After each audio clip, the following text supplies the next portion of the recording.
have earned it, but because of your mercy, oh God. And so I pray that you may help us be able to appreciate the opportunities you've provided for us to be able to impact this generation at a time like this with the gospel of our Lord Jesus Christ. And I pray that, Father, those who come into our lives today, Father, will be impacted positively. And those we interact with, wherever we'll go, oh God, I pray that the words that will come out of our mouths will be words full of grace, that we may impact their lives positively and draw them nigh to thee, that we may do and say things in the name of the Lord, in Jesus' name. Amen. Deal today, as I said, it's going to work out the way the Lord had planned it to go. And we're going to be looking at some of the things that are happening and some of the things that are bound to basically become the main topic, main talking lines or points throughout the whole week. And you can remember very well, there's a conversation that has been going on about a lady who went to get, cosmetic surgery, and in the process, she passed on. And now, Public Health PS Mudhoni says investigation by KMPDC on the Omnicare saga has revealed that the center had breached regulatory procedures and was also operating under substandard conditions. The PS says this is why the government supports the decision by the KMPDC to close the facility. A facility also referred to as Body by Design due to its cosmetic and plastic surgeries undertaken where a woman went and undertook a liposuction procedure. Her name was Lucy Wambui, which unfortunately led to her death. About the tragic death of Madam Lucy Wambui, who passed away following a plastic surgery procedure in one of the hospitals in Nairobi, and a comprehensive investigation has already been done by KMPDC, and it unveiled that serious non-compliance issues with medical institution regulations, and specifically under Section 4 and 15 of the Medical Practitioners and Dentists Council have been contravened, Cap 253. And it was also discovered that the facility was operating under substandard medical conditions and failing to meet critical patient safety regulations, thereby compromising the health of the well-being of any patient who is going into that facility. And as such, KMPDC has ordered for immediate closure, which we support, to ensure that public safety of the facility, and until the necessary corrective measures have been done. That is the only time that facility can be opened. In addition, we are also ordering an extensive investigation which is currently underway, even in other facilities that have similar issues. And regarding to this case of Miss Lucy, we have ordered for extensive investigation to further get to know the deeper of the issues, whether the human resources for health were adequate, and whether the facility also has the right equipment to perform such kind of an operation.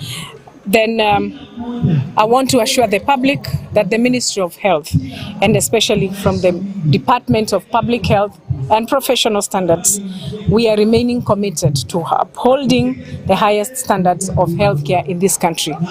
And we want to give a warning to other facilities that are operating with substandard medical conditions that they should close before we force them to close the facilities.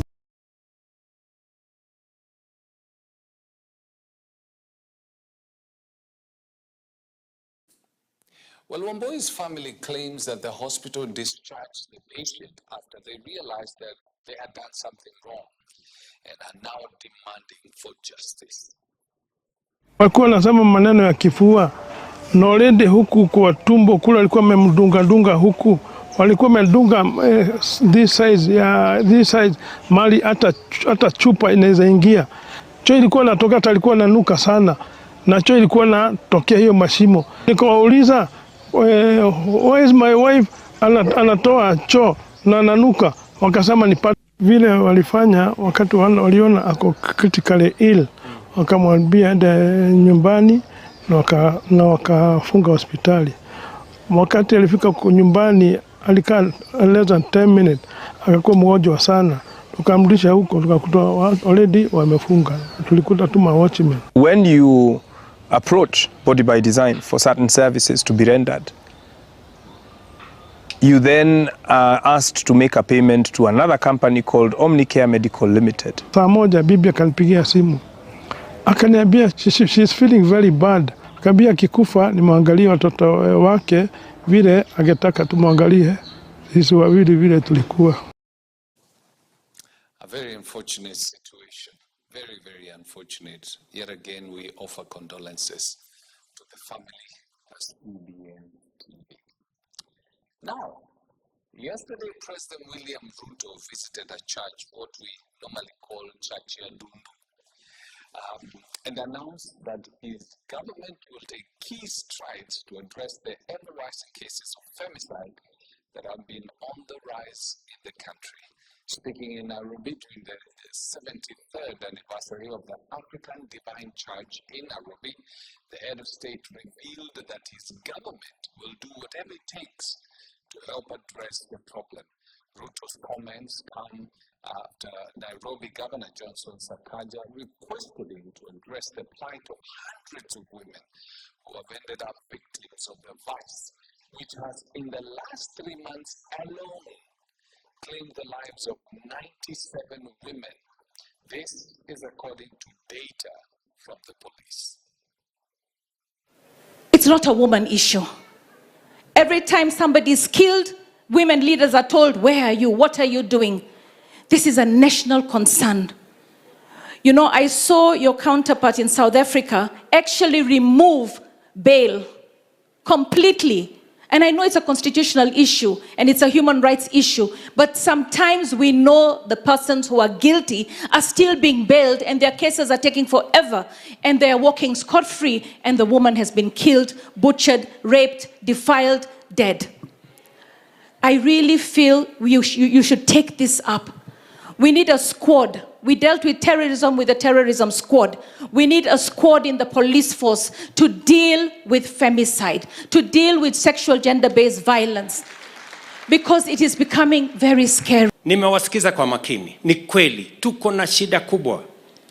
Vijana wetu hasa wasichana wanauawa kiholela. Wasichana, watu ambao tungekuwa tunawaonyesha mapenzi, tungekuwa tunawapenda, sasa imekuwa ni mambo ya mauaji. How can it be that our girls, the women of Kenya, that expect us to love them, that now they are dying in the hands of men? We have a criminal problem and we have a moral problem. We need to address both of them. As government, I want to promise you we will go out of our way, provide resources for our police to deal with this challenge. But equally, as parents, starting with myself, as parents, as Kenyans, we must also deal with the moral issue. Let us not just finger point as to who should do what. We should also begin by saying, what will I do as a citizen so that we can stop this menace? You know, this femicide thing is really disturbing because a man is literally was given the strength, the physical strength that he has, so that he can be able to protect his family, meaning his wife, his kids, and everything that God has put into his hand. But when man starts using that same strength that he was supposed to use to protect his family against his family, then that shows that there's a glitch in the way man sees himself. He has completely forgotten who he is and what he is and what he's supposed to do. So as men, we apologize to the women for the women that have been killed by men in this femicide saga. At the same time, we have men who've been killed by women in, I don't know, many sound, but it's a serious case that needs to be addressed. The ODM party is soon going to take action on ODM Governor Ferdinand Barasa for failing to toe party policies. ODM leaders say the party had written to the Kakamega leader, and with the deadline coming to an end without the leader acknowledging or taking action to correct the indiscipline, ODM says it's going to act. These as the leaders also condemned the move by Nandi Senator Samson Cherargei to introduce a motion to increase the presidential term from 5 to 7 years. Gavana ameelezewa ile mambo inafaa afanye. Speaker ameelezewa ile mambo inafaa afanye. Yule majority leader ameelezewa mambo ambayo inafaa afanye. Na wakapatiwa wiki mbili. Hiyo wiki mbili iliisha leo. Maagizo ya kwanza ilikuwa Gavana Baraza aheshimu viongozi wa chama cha ODM. Kuanzia kwa wabunge. Wahusike kwa mambo ya chama. Awalete pamoja. Jambo la pili, ile kesi ambazo zimepelekwa kotini kwa mambo ya county assembly ziondolewe mara moja. Jambo la tatu, wale MCS ambao walitolewa kwa kamati warudishwe kwa hizo kamati. Na tukapeana wiki mbili. Hiyo wiki mbili mimi sijaona chochote ambacho kimefanyika. Wiki mbili imeisha leo. Sasa wacha tuhesabu Jumamosi na Jumapili kesho. Ikifika Jumatatu tutajua kwamba walishindwa kufanya yale mambo ambayo chama iliwafanyia. Inaitwa Catherine Kendi, mtoto wa ile mswada imekuja huko Senate ya kusema wasongeshe miaka muhula wa bunge kutoka miaka 5 mpaka 7. Wairudishe nje mara moja, waitupe. We don't want it. Kama uko na kazi inaweza onekana miaka 5, utaongezwa kipindi kingine. Mimi nikiwa mbunge na hapa ya kwamba mimi si support mambo ya miaka 7. Mimi nasema ya kwamba sisi viongozi tuende miaka 5. Shikarikario. Munaona vile Kakamega County iko. Sasa tukifika miaka 7 tutakuwa tumefika wapi? Itakuwa shida. Na hiyo sio jambo la seneti. Hilo ni jambo la Mheshimiwa Cherargei mwenyewe. Yeye ndiye ameleta mswada kule. Seneti anasema anataka muda uongezwe. Hiyo wakati itafika wakati wa mjadala, hiyo tutaangusha. Asubuhi mapema. Kwa sababu miaka 5 imetosha viongozi kufanyia watu kazi. Kama unashindwa kufanya kazi miaka 5, wewe uende wapi? Hiyo ndio msimamo yetu na pia ni msimamo ya chama. Hii katiba ilipitishwa na wananchi, si bunge. It is the people of Kenya who enacted the Constitution of Kenya. Sasa sisi kama wanachama cha ODM lazima tusimame imara, tuone ya kwamba tunalinda katiba letu ambayo tulipitisha kama wa Kenya, na kuona ya kwamba Kenya hii ina utulivu na mambo inaenda shwari. I totally support them. If you can't do it in 5 years, and in some areas we've had leaders who are horrible. I mean, it's a disaster. You can imagine having them for 7 continuous years. By the time you're done with the 7 years, then they seek another re-election to go for another 7 years. they would have basically messed up the entire place. And our Wiper leader, Kalonzo Musyoka, is accusing President William Ruto's government of seeking to reintroduce the 2024 finance bill using the back door. Kalonzo said Ruto's government had run out of ideas and was trying to push tax proposals rejected by Gen Z's down Kenyan thoughts. Hii katiba ya mzungu ndio walikinga sisi kabisa. Na ala kuongeza ushuru uendelee. Vijana Gen Z walikuja, wanakumbuka Eugene. Tulikuwa kusema Zakayo amekatalia kwa mti. Na mti utakatwa.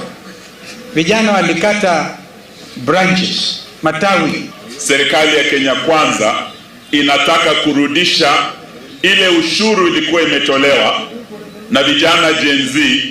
Hiyo bill ikatupiliwa mbali na rais, na waomba waheshimiwa wabunge, sababu mambo haya Bwana Mbadi ako anayaleta bungeni.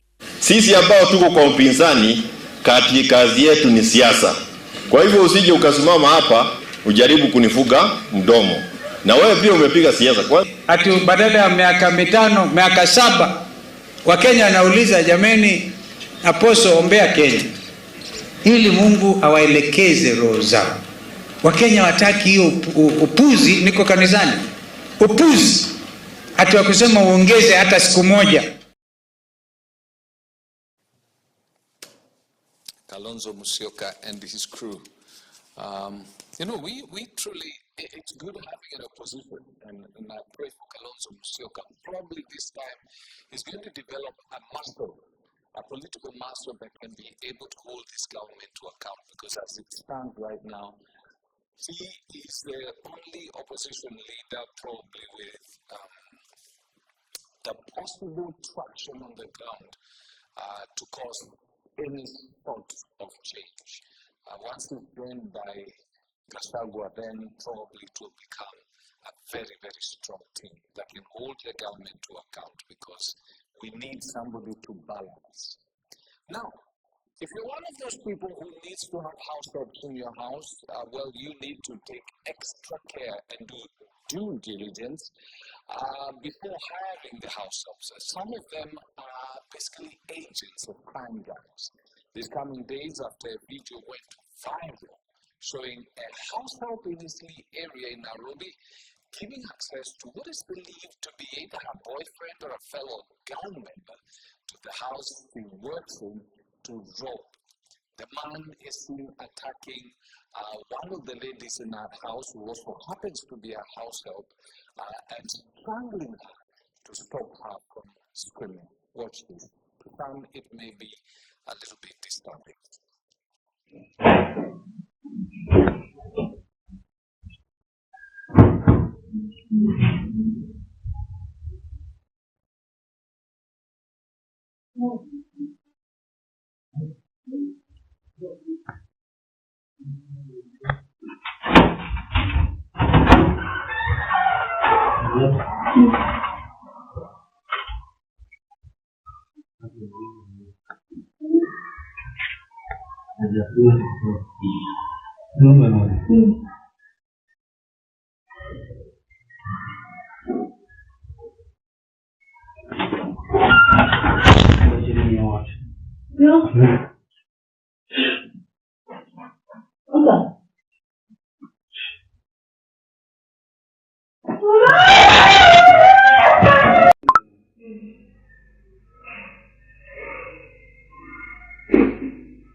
Well, that's really sad. But the latest information we have from the police is that the lady was not killed. She's in hospital. She suffered serious wounds and injuries to her head, her hands, legs, as the gentleman tried to subdue her. Now, the house help who allowed the third to come into the house is a house help from Uganda who had just been employed by the family. The family at the time was out of the place, and so they were not injured. Only that house help was injured. So please be very careful who you bring into your homes. Don't employ somebody who you don't know where they come from. You don't have anyone who can take you to where they come from. These are the people who end up disappearing with children and also some of their valuables, as the family discovered their laptops, cash in Kenya and US dollars was stolen, and police are still hunting for the two. We hope they are arrested. Okay, let's take a look at the headlines today.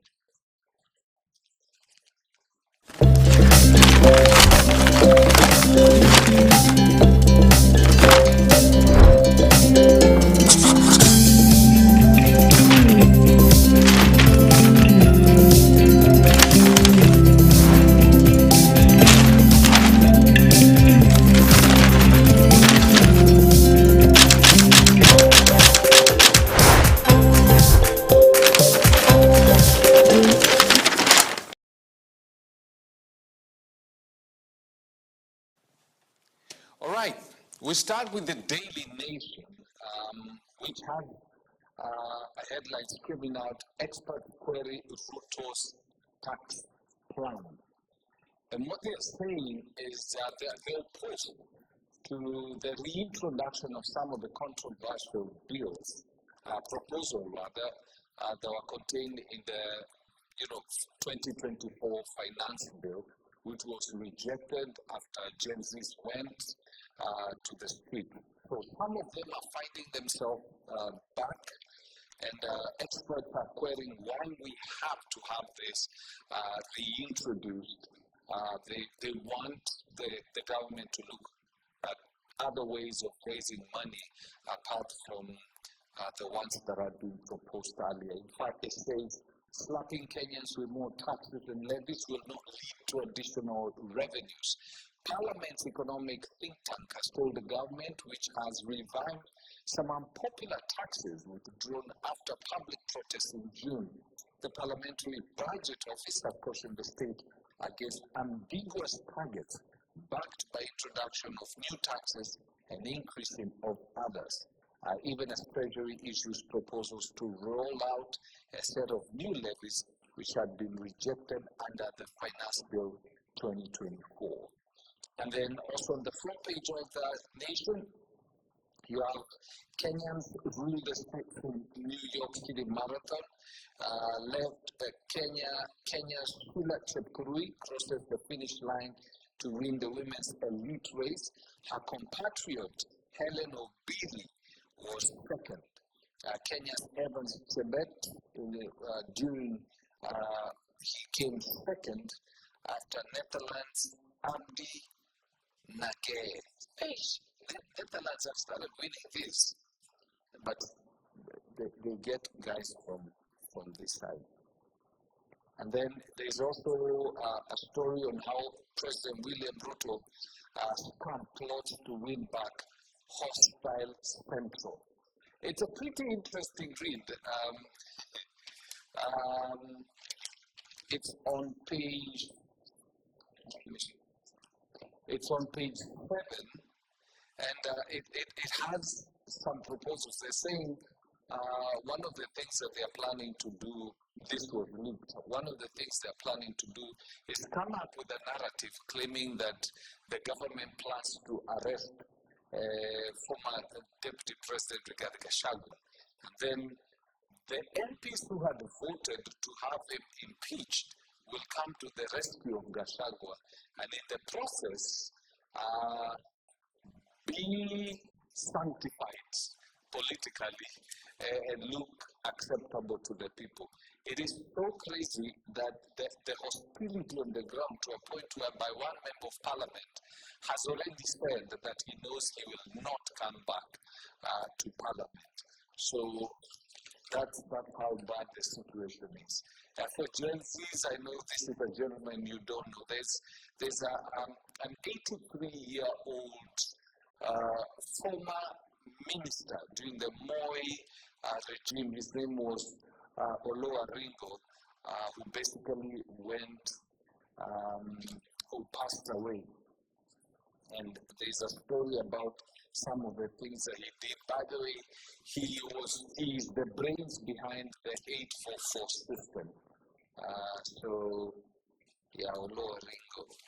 The back page of the nation, you got the dominant women, Kenyan women rule New York, stories about sports.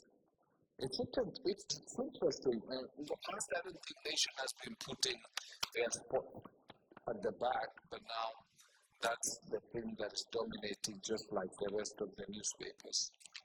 The Star newspapers, cash-strapped farms milking taxpayers dry. At least 8 parastatals have been declared insolvent by the Auditor General. If you can remember during the Gen Z's strike, the president had actually intimated that he was going to do away with quite a number of parastatals that are basically not doing anything. They're duplicating, there's a lot of duplication of roles, and most of these parastatals were to be done away with.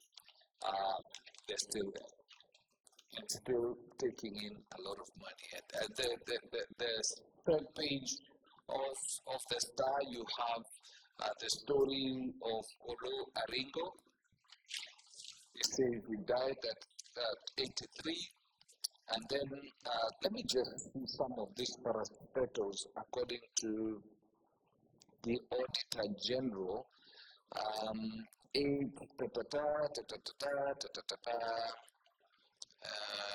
The Kenya Fish Marketing and Authority Board. Hey,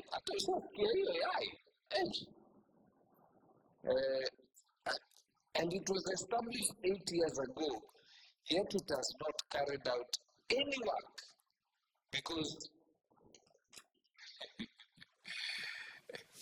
it has never employed any person, yet it has been operational for the last 8 years. It receives money, has no staff, has never done any work. Why in the world are we keeping it? Oh my goodness. Some of the big names in financial trouble include the Kenya Broadcasting Corporation or KBC, South Nyanza Sugar Company or Sony, Rivertex, Kenya Bureau of Standards, the National Museums of Kenya, National Oil Corporation of Kenya. National Oil Corporation of Kenya is not making money?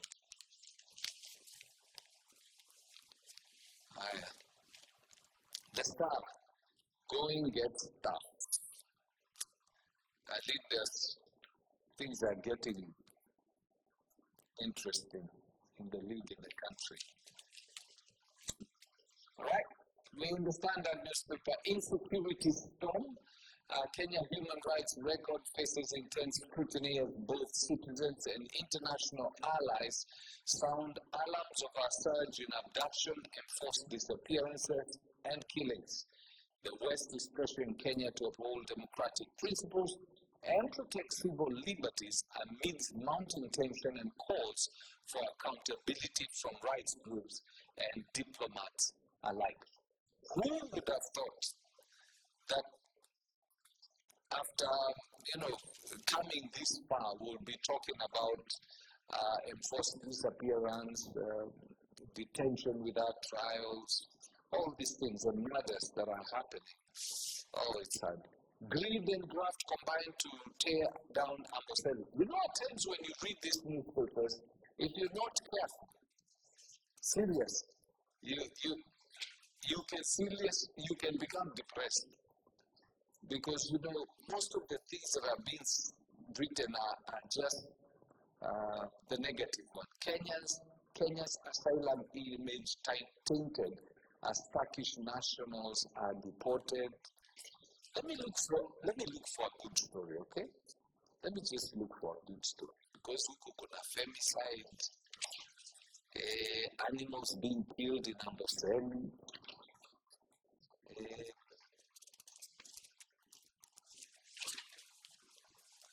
At least a good story. Prove me right that we have good stories in some of our dailies.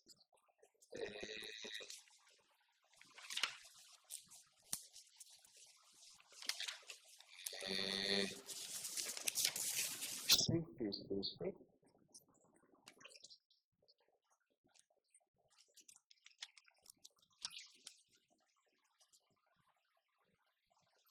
At least there's a story here. There's a man who's on a mission to turn glass waste into building blocks, and he's doing that. We celebrate you, Mr. Peter Kenya. We celebrate you.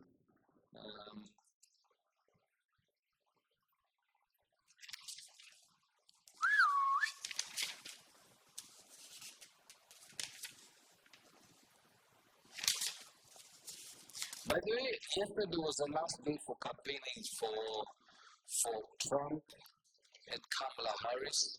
The election is supposed to take place tomorrow. So the good stories, we've done well in the New York Marathon.